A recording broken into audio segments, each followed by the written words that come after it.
I saw an old boyfriend yesterday. It was probably, no, that's not right. It was the day before yesterday, 2 days ago now. That's when I saw him. He was driving, and we were both stopped at a light, and I was sitting there. I'm glancing down at my phone, not texting or anything like that. I promise you I wasn't. I try not to do that because it really is dangerous, terribly dangerous. And I know a girl who died that way back in college, texting. She wasn't doing it, but was reading one that was sent to her. Just going along in her little car. She had one of those Mazda Miatas, which are so tiny. And she looked down to check a text she received. This has all been verified by the police. And she flipped her car on a bad turn about 20 miles out of town. Right over on its hood. And that killed her instantly. Not sure if she had the top on or not, but I'm not sure that would have really mattered. Karen had a soft convertible, not the hard shell type. So there wasn't really any hope for her after she did that. She died.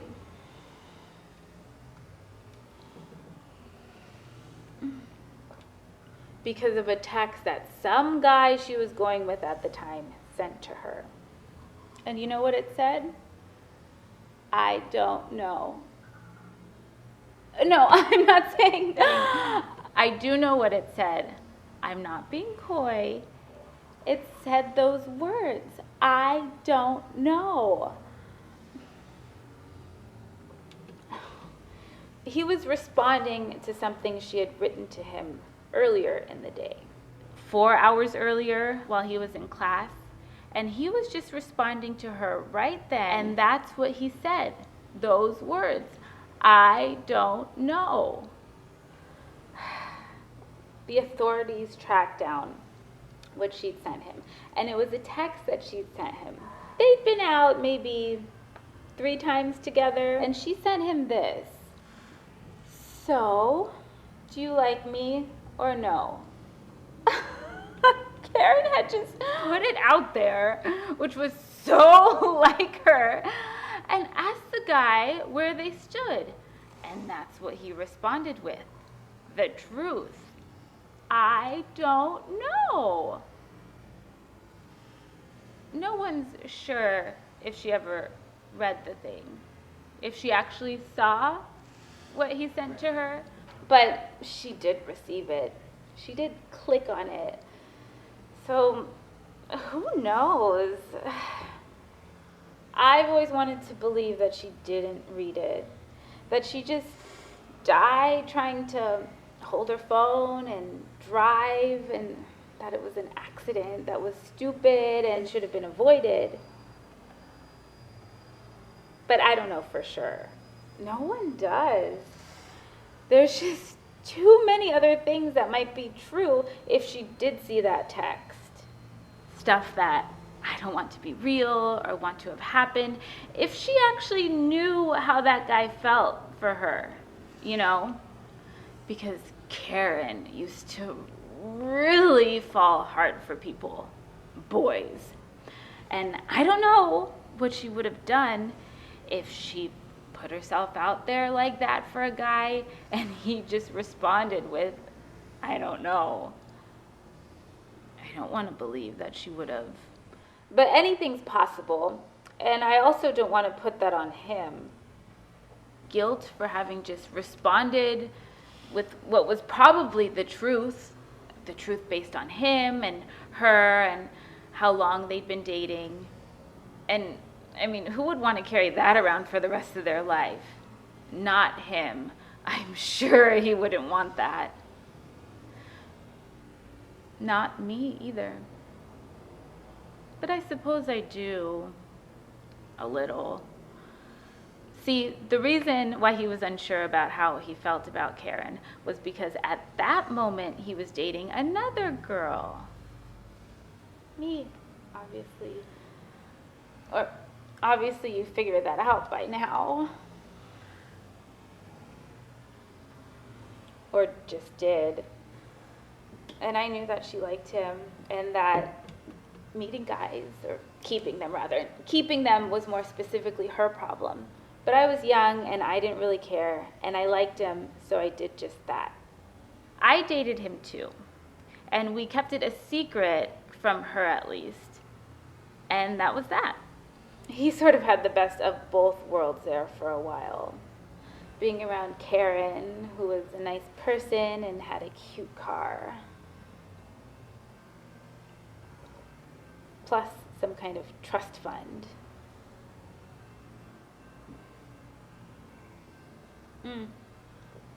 Maybe not that. Maybe not something as elaborate as a fund, but money of some kind, not just living off student loans or financial aid like the rest of us. She had all that, so he did too. Plus, he had me. Someone on the side that he could play with and be with and just whatever. The guy was seeing both of us at the same time, and I knew about it and didn't care, but Karen didn't know a thing about it, and so that was that. He'd go back and forth with us, sometimes straight from one of us to the other, and I mean in the same night. No, but it wasn't gross, it wasn't dirty. He had this way about him that was just sort of boyish, likable, tender, and God, funny as well. He could really make you laugh.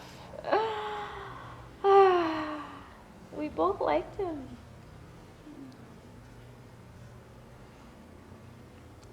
At that point, and I mean at the beginning point, there wasn't really any harm being done. I mean, I didn't think so. Didn't seem like it to me anyhow. But yes, she technically met him first. And so what?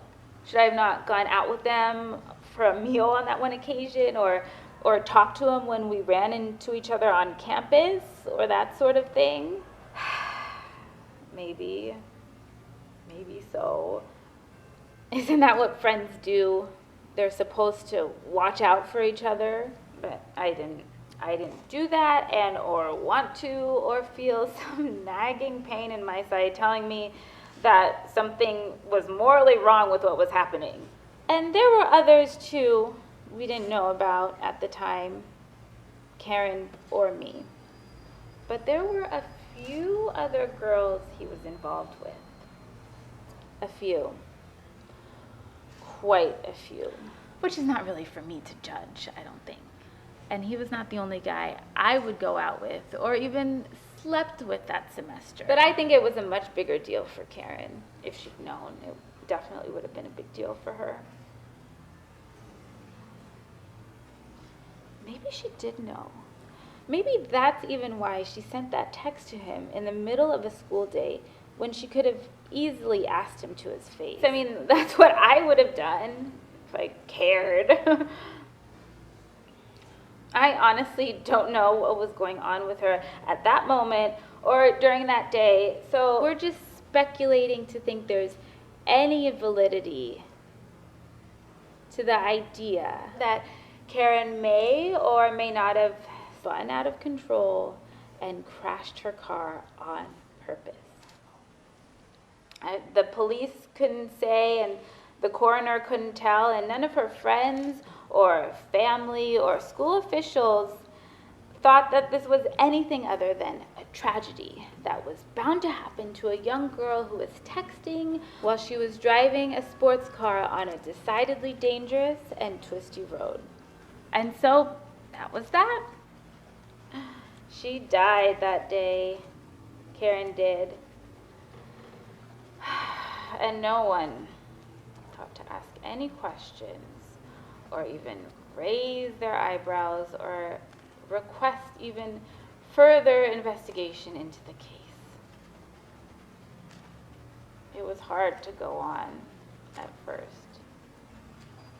I mean, not as a person. I'm sorry. I made that sound very maudlin, but that isn't what I meant. Of course I could go on with my life. Of course I could. I had to. I mean, it's just what you do. It just is. I mean, him and me as a couple, or whatever it was we were. I never bothered to text him to find out, not even once. But that's who I mean, the two of us. We had been sneaking around the whole time, really, ever since we first decided to go to a movie together without her, without having time to suddenly come out as this big romantic partnership with him. So we kept going for a little while at least.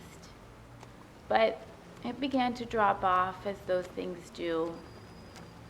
Like this probably would have done anyway, even if such a bad thing hadn't happened. But it had, and so we were doubly doomed, I think. Whatever it was we felt for each other, he quit calling or calling very often, and I did the same, or one of us would go after the other for a week or so and give up, date other people. It was not a big thing, really. Very normal and nice and doomed to failure, like most every love story you see in high school or college. That's just what happened. But that was him, sitting there at the light, next to me in his car. Nearly 10 years later, and in a different state even. Just by a fluke of coincidence were we ever there together. Even for just those few seconds. I started to roll down my window to wave to him, but I didn't. I let it go. I mean, what would I say to him? Make him pull over or follow me to a Denny's and have a meal together, talking about old times and all that? See who is now married and who has kids or doesn't and why? Or what? We could have slept together even. I was in town for business, so he might be too. But what would have been the point of that? None. There would not be one, except for the act of doing it. Proving to ourselves that we're still here, still around, alive. So I drove off, turned my head, and drove away. And that's the end of the story.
I was on a plane recently. I was going someplace. Obviously, I mean, I know that's obvious, but I was flying there and I read most of the way. A book I had and some magazines I've got there in that pocket. But for about the first hour of the flight, I don't even know if it was that long, 45 minutes maybe, I had turned my laptop on. I realized they had Wi-Fi, and I thought I'd catch up on a few emails, look at the news, whatever. And at some point, I hit one of those ads that pop up on your computer without you doing anything to make it happen. You know what I'm talking about, right? For insurance or Viagra or I don't know, a bunch of stuff. But they come on when you happen to roll over them, and that's it. Nothing you can do. They just come on and blast out their product at a really high level of volume. You have to click them off to stop them. You know what I'm saying. I know you've seen them before. Everybody has. Anyway, this happens, and I let it play for a second. I'm serious. It's like a few minutes where a guy is talking about this and that, asking me to sell my gold for cash. I don't know, something stupid like that. And a voice next to me rings out. I get this tap on the shoulder. Some woman looking up at me with long, straight hair and this really plain face. Not unattractive, but plain. You know exactly the kind of girl I mean when I say that. She's asking me if I could turn it down or if I have headphones or something. The look on her face is like, and this is absolutely our first moment of interaction on board the plane. She's never once given me the time of day since we sat down next to each other. Not once. Now, I'm not saying I was super friendly with her either. It's the first flight out in the morning, like 6 a.m. or something like that. But still, I smiled at her when I got in my seat, a nod at least. But this wall of silence from her, the whole time. She's working on her computer from before we take off until we land. Had kind of a little thing with the flight attendant as we're getting set to go. A bit of, I have to send this email first, or that sort of deal. Bags all over the floor in front of us, and she's clacking away on a Dell computer doing pie charts and all these growth reports for some fancy makeup or hair products company. None of which she seems to use, mind you. She really is not beautiful, this woman. But she's got the gall to say that to me. Do you have any headphones? Over something I didn't even do. I mean, people are funny sometimes, aren't they? I think so. But right after, she knew I was unhappy with what she said, because I turn and look her over a few blinks before I say to her, is this bothering you? It's just a commercial. It's not like I have a movie on or something. Sorry. And not another word in return. Nothing. Just a look from that face of hers, staring up at me. Whatever. I don't even know what it was about her that I found so annoying, but something, her face, I guess. That face of hers, just so, annoying. So I do the work I'm doing. Just a few little things. Being careful not to bother my neighbor again. I even turn the volume down. I mean, I've never done that for anybody. Nobody. Ever. And at some point I nod off. I fall asleep. In my dream, I have this elaborate fantasy in which this woman next to me, this plain one I was just telling you about, in my fantasy, I see what my life would be like if we ended up together. It's a bit like one of those Visa commercials where everything passes before your eyes. Dating and marriage and a few kids and all that. I'm seeing how things would go if me and this woman became husband and wife. But at the same time, because of what she's done to me and, her looks, I'm also imagining, or dreaming, I guess. The whole thing's really a dream and not some lucid thing that I should be feeling responsible for. But I imagine all the bad stuff I do to her as well. All the women I'd cheat on her with and the late nights out with my friends and how we'd end up divorced so many years later and all that. That's the dream I have about her because of the way she treated me. There's a period there where apparently I sleep with some friends of hers from the subdivision we move into, and I don't know, a few times it seems like maybe I don't come home at night. Not straight home anyway. She drives me to drink is what it feels like now when I think back on it. I'm forced to become a bit of an alcoholic due to our lousy relationship. And I also gamble a bit. I feel like that happened too now that I think about it. Kind of go to pot if you want to know the truth. I do, but see, it's all because of her. This woman I never said one bad thing to, and then she acts like that to me because of who she is and this sort of chip on her shoulder. I mean, that's what the problem seems to be, if you want to hear my opinion about it. She's got this chip on her shoulder toward the whole world because of her face. The one that God gave her. Not me, not anybody else. God. Well, I suppose her parents too, but a lot of it's God or fate or whatever else you believe in. That's the problem. But she's going around taking it out on people like you and me, and so both of us, her and me I'm saying, not you, we end up having a kind of pretty crappy life because of it. Now, I guess that's really not a fantasy per se, is it? Not technically. Fantasy would seem to have some sort of a more positive spin usually. At least that's how I think of it, right? A fantasy is like imagining yourself with Marilyn Monroe or winning a baseball game, that kind of deal. And this is not that. This has nothing to do with that. Heroics or sleeping with some hot girl. This is my mind getting back at this woman who has a shitty attitude and made me feel bad for no good reason at all. That's what this is. Anyway, I wake up a little later and she's still chugging away on those pie charts and graphs and shit. Does the same thing with the flight attendant as we're getting ready to land. A bit of, I'm putting it away right now. I just have to finish this. Blah, blah, blah. Unbelievable this woman is. So, I mean, seriously. And the second the wheels touch the ground, she's got 2 phones out. A BlackBerry plus a different one, an iPhone maybe. And she's clicking away and checking messages. Funny thing was, and this is what they call karma or kismet or one of those. She gets out of her belt and stands up before we're even parked at the gate. I mean, we're there, but we're not settled, you know what I'm saying? Not stopped. She gets up and opens her bin. One of the attendants is starting to say something to her, but she's up and opens the thing and bam! Her little Toomey bag, one of the over-the-shoulder kind, drops right out and on her foot. Wham! Like a falling rock in a nature video on television. Right down on her foot. And yes, she's got her shoes off, for comfort, no doubt. So the thing lands squarely on her toes. Smash! She sort of screams or whatever, kind of a yelp or something. I wouldn't be surprised if it fractured a bone, hairline or otherwise. But what's funny is, she looks straight at me when she does it. Not down at her foot or up at the bin where it came from or for help from the flight people. No, she looks right over into my eyes, like she knew this was payback for how she's treated me. And I don't say a word. Nope, not one thing. I just smile at her. The tiniest little grin, and that's it. A faint little smirk that says, "How do you like them apples?" And you know what? I don't think she did. I don't think she liked them at all. Not one teeny bit. Funny how life works things out like that. Right there in front of you sometimes, isn't it? I think so. Yeah. It's funny.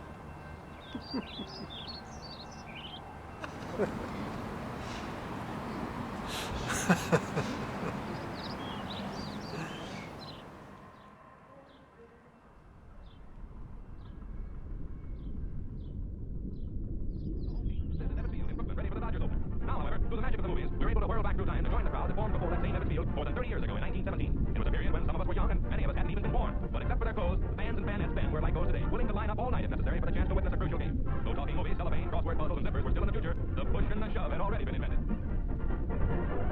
Inside, you might see President Woodrow Wilson arrive, for this was the Wilson era of World War I, of America's first draft and first income tax, of the Model T Ford, long dresses. I love this game. I do. That's the one thing you should know about me before we get all, I do love it. I really do. I mean, not that I don't get into football, or any of the other crap, some hockey, whatever.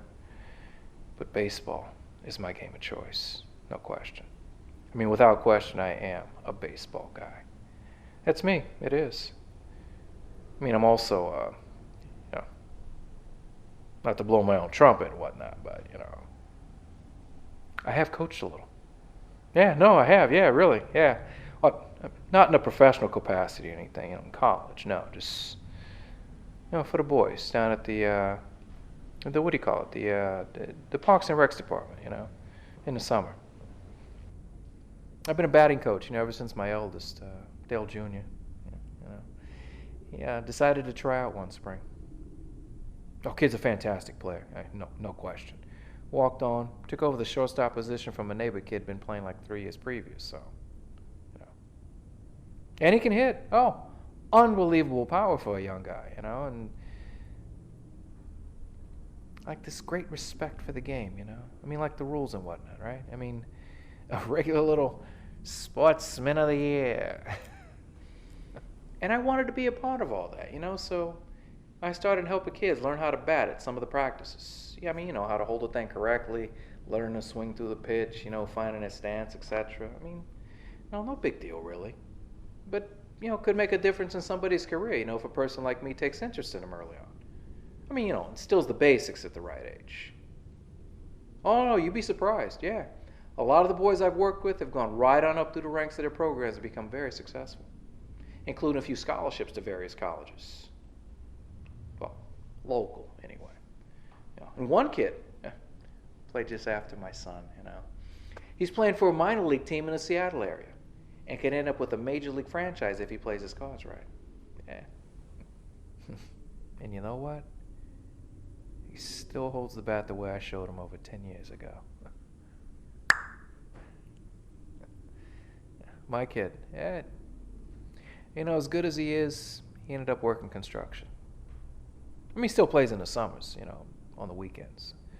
So, you know. But he knows I love him no matter what he became. So, yeah. Still plays a mean infield. Yeah.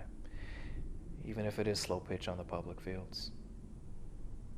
I go see him play some evenings. You know, last game of the night on a Saturday. I mean, you know, it's just... You know how it is when it's your own son. It's just... It's pleasing.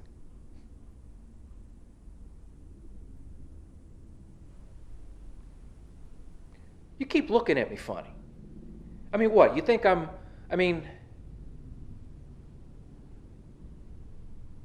you probably recognize me, right? You realize I'm somebody you know from somewhere, can't quite put your finger on it? Isn't that it? Huh? I'll tell you what, I'll give you a hint. I mean, you'll probably get it right away. I mean, you know, just like that, you know, so. 2 years ago, Morgan Field, Wizards versus the Bulldogs. You got it? No? Yes?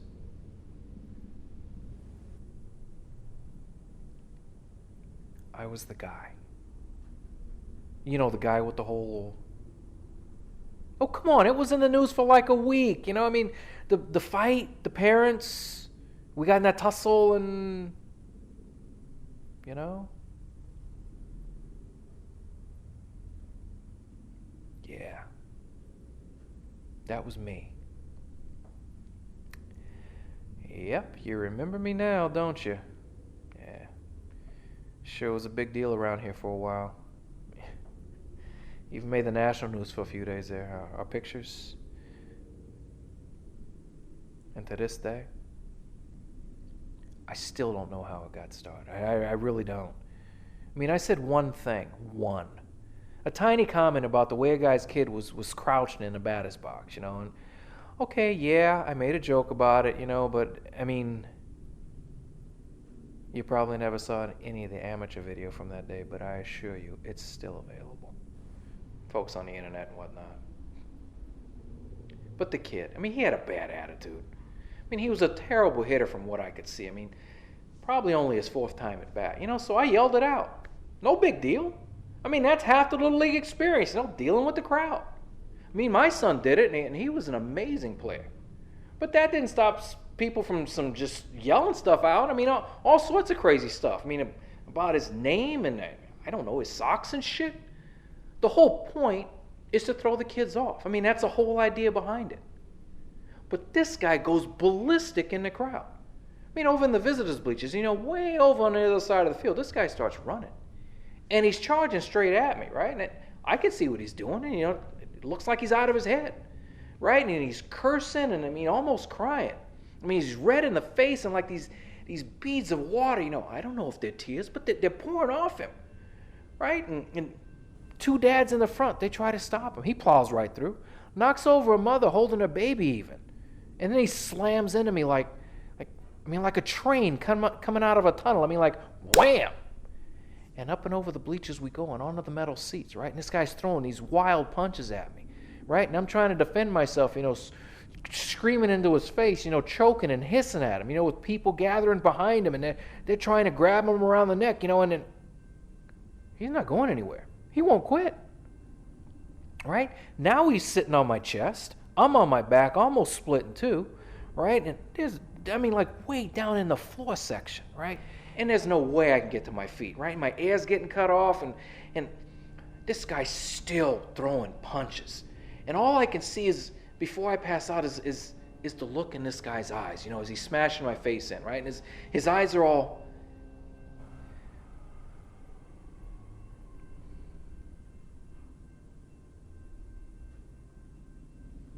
Oh, you just don't forget a thing like that. Not ever. Anyways, that's how it started. And I know it was stupid. I mean, it was a stupid thing to say and to be involved in, but, I mean, what are you going to do? I mean, you can't take it back. And all the wishing and praying in the world ain't going to make it be okay. Make everything go back to zero and be all right. You know, I mean, you're stuck with what you've done. And you're going to feel like shit about it forever. Yeah. For all time. Forever and ever. I mean, like that guy said in his poem there, you know, with the bird, evermore. That's a long time to be sorry about one little dumb thing you did. But that's how it works. I mean, from that moment on, that second, that's your lot in life. To walk around feeling crappy about what you did and how things ended up and the like. You know, and for your part, and what happened to your life in the meantime because of it. I mean, look at me. I mean, what a fucking tragedy, right? I mean, I'm being serious, you know, I mean, 44 years old. I leave 3 kids and a wife behind. Best a homemaker. Not an associate's degree even, and there's not enough insurance or benefits or any of that shit. Because I'm invincible. Because I'm immortal and I'm in my prime and I'm an American. And what the hell's going to happen to me? And then something does, and there you are. You're gone. And they're left behind with these books. I mean, these mini religious books, you know, babbling about heaven and hell and what happens next. You know, I mean, that's what they're going on and on about. I mean, in a second, some split second of time, you're just gone. But see, you're left to wander around like you're still here. Looking at the people who love you, crying, trying to figure out how to live now. And there's not a thing in the world you can do. Not one. Because no one can ever see you again. And you're left to watch the outcome of what you did. Family trying to sell the house. The other guy going to jail for a while. Not that bothered me. And your kids cringing anytime someone asks them about that day. That's what you leave behind. And that's what you get for opening your big mouth about another man's child, who for a moment there, you forgot is loved by this guy. And he'll do anything to make sure that his son grows up strong and happy and secure. Anything. And then you go sit down somewhere in this in-between place you now find yourself, you know, and you get sick. Actually physically sick. Because you're wishing so hard you could go back for just a second and keep your big mouth shut and just watch the game. And then go have pizza after. And fall asleep next to your family. Just one more time. Just once. But you can't. No. You can't ever do that again because you forgot. It's a game. It's only a game. And that will haunt you forever and ever and ever. And I know it's hard. Believe me, I know. I mean, with the mortgage, you know, people driving around here like maniacs. You know, and that new dude at work who's just driving you fucking crazy. You know, it's so damned hard to remember to relax. You know, and take those moments of pleasure that come to you. But take them. Take them and hold them close to your chest, you know, and squeeze the shit out of them because they're so precious. Okay? So try. That's all I'm going to say to you about it. Just try. Try to remember to hold your stupid fucking temper. Just, you know, try. Because it's only a game. It really is. It's a game. That's all. A game.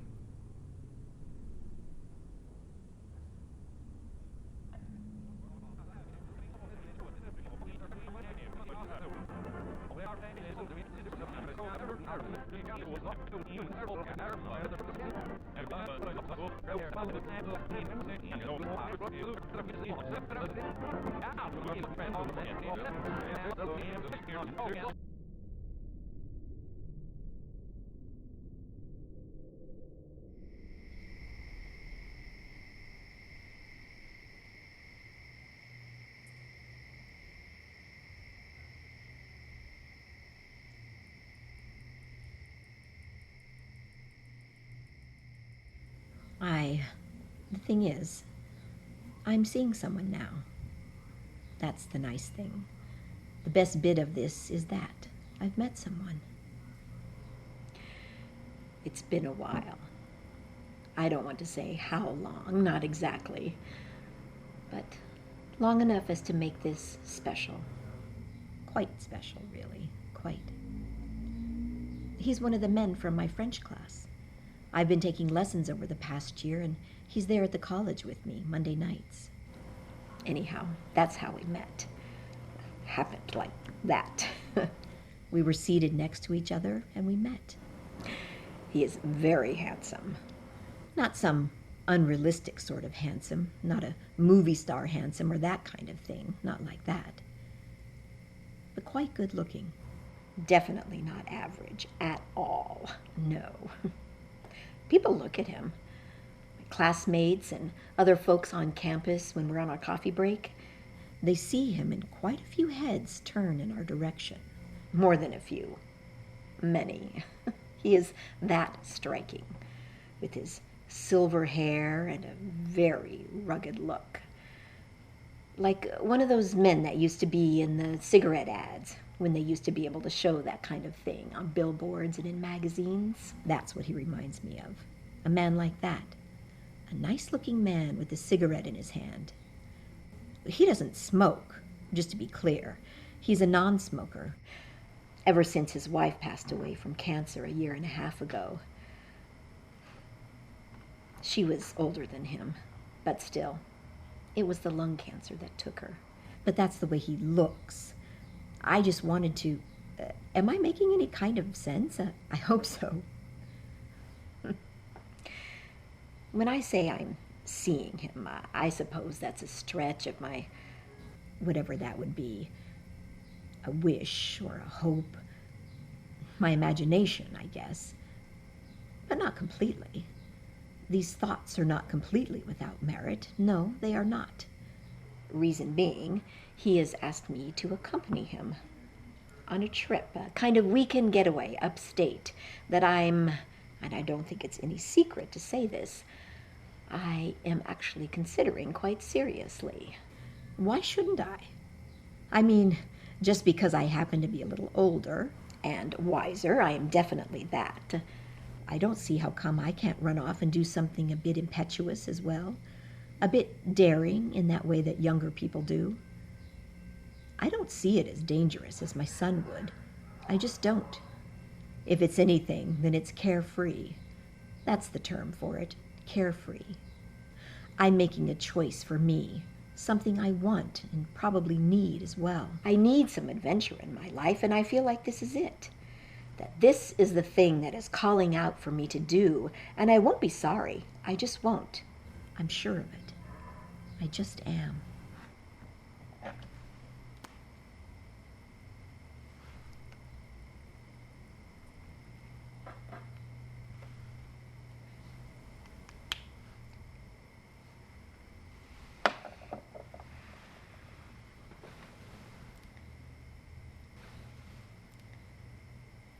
When I was younger, it must have been, oh, how long ago now?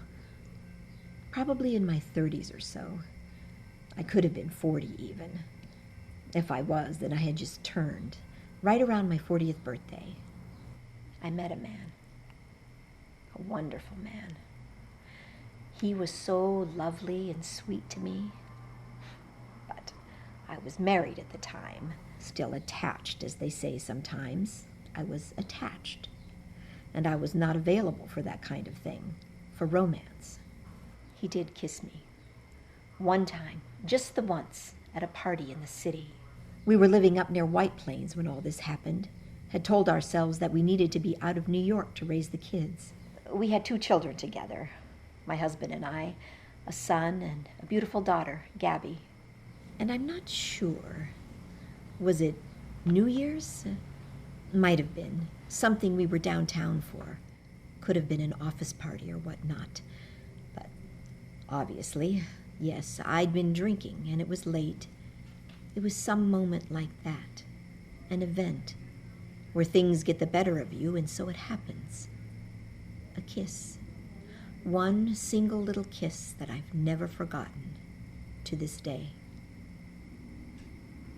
And I won't do that. Try and know if the same thing ever happened to my husband, if he knew or ever had a time where he was put in the same situation. I don't care. I honestly don't. Whatever happened between us, not this man and me, not that, but between my husband and myself, that's what I'm saying. Oh, and there were some awful times later in our lives where we fought over everything, every little scrap of paper and every little shoebox we ever tucked away in the attic. But I'm not talking about that. I'm talking about a kiss. A tiny moment of tenderness that slipped under the radar. Everybody else's radar, at least, and landed at my feet, or my mouth, to be more truthful, more right on my very own lips. On the ride back home that night, normally I would have been worried that my husband had had too many drinks, or that we were going to get into an accident or pulled over on the Sawmill Parkway. Practical matters that a wife can catch herself up in if she so chooses, but not this time. I watched the lights of the cars coming at us in the darkness, tiny strips of bright, and it was perfect. If I had died right then, that very moment, I would have been content, fulfilled. Some part of me would have been terrified, some realistic portion of me worried about the children and the bills and such practical matters as those. But as a person, as a woman, I would have died completely full, filled up with love. And I never even knew his name, that man, never, not even to this day. Oh, I suppose I could have tracked him down, found out if he was a partner at my husband's firm or that type of thing. Mind you, it wasn't like it is today, where you can track down anybody in just a minute or two just by going on the computer. It was nothing like that. You could call someone or look in the phone book or even make an inquiry, a letter to a business or some reliable person. But life contains so much mystery in those days, so much more than it does now. I miss that. But I didn't do any of that. Track him down, ask around, try to find the name of this man. I mean, for what reason? To kiss him again? To touch him or things like that? To leave my family because of my feelings for a person I didn't even know the name of? People didn't do that. Not when I was young, anyway. Maybe they did. I don't know, in stories or whatnot. But that's not what I did. No, I didn't do that. I kissed that man and I went right back to my life, and I never told anybody about it before now. Just so you know, that's what I did. That's what you do when you have children and a life and responsibilities.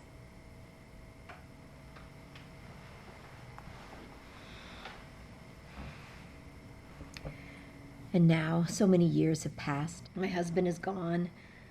Not just gone, as in divorce, but passed away several years ago. A car accident on the Sawmill Parkway. And I'm taking classes and living my life and trying my best to stay connected to my children, not just them, but their children as well. And I'm about to go away with a man I hardly even know, have had a handful of cups of coffee with. Friends that I've asked, told this to, are mixed in their feelings about my decision. Some are excited, some frown and ask questions. Others take it upon themselves to go on the internet and check out this man. So far, he seems to stand up to the deepest scrutiny.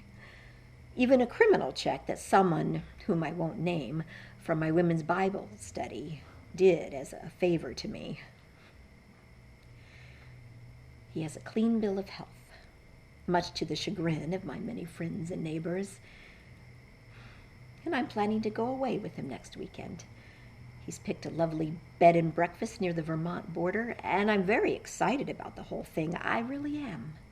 The only thing, and I probably shouldn't even mention it, but I know that it won't be like it was before. In the past, with that other man from my past, I know that however wonderful the drive up will be, or however many delicious meals we share at their Michelin-rated restaurant there, even if we fall in love or find a kind of happiness that can come late in one's life, a kind of warmth and friendship and security, I'll never feel what I felt that night in Manhattan, in the arms of a man that I didn't know, who kissed me as if that moment between us was actually the end of the world.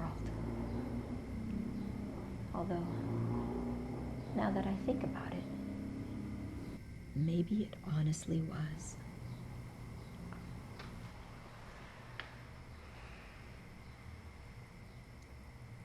For me, at least.